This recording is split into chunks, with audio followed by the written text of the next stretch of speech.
Hi everyone, இந்த வீடியோல நம்ம ஸ்டார்டர் சீரிஸோட 4th ரெசிபி பார்க்க போறோம். ஒவ்வொரு வாரமும் ஒவ்வொரு ரெசிபின்னு டோட்டலா 20 ஸ்டார்டர் ரெசிபி பார்க்க போறோம். எல்லாரும் பாருங்க. இந்த வீடியோல நம்ம வெஜ் மஞ்சூரியன் செய்ய போறோம். எல்லாரும் இந்த ரெசிபியை ஒரு தடவையா ட்ரை பண்ணுங்க. ரொம்ப சூப்பரா இருக்கும்.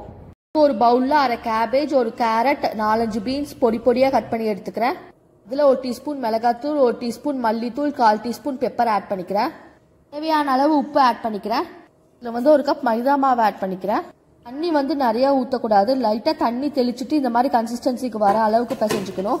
நெக்ஸ்ட் இந்த மாதிரி பால்ஸ் பிடிச்சிக்கிறேன். கடாயில் எண்ணெய் ஊற்றி வெஜ் பால்ஸை அதுக்குள்ளே போடுறேன். வெஜ் பால்ஸ் போடும் போது ஹை ஃப்ளேமில் வச்சுக்கோங்க. அதுக்கப்புறம் மீடியம் ஃப்ளேம் பண்ணிக்கோங்க. அப்போ தான் வெஜ் பால்ஸ் உள்ளே வேகும். இதுக்கப்புறம் ஒரு கடாயில் எண்ணெய் ஊற்றிக்கிறேன். அதில் ஒரு வெங்காயம் ஆட் பண்ணிக்கிறேன். வெங்காயம் நல்லா வணங்கினதுக்கப்புறம் 1 டீஸ்பூன் சோயா சாஸ் ஊற்றிக்கிறேன். 1 டீஸ்பூன் ரெட் சில்லி சாஸ் ஊற்றிக்கிறேன். கொஞ்சமாக கெச்சப் ஆட் பண்ணிக்கிறேன். 1 டீஸ்பூன் வினிகர் ஊற்றிக்கிறேன். இது எல்லாத்தையும் ஹை ஃப்ளேமில் வச்சு நல்லா வதக்கிக்கிறேன்.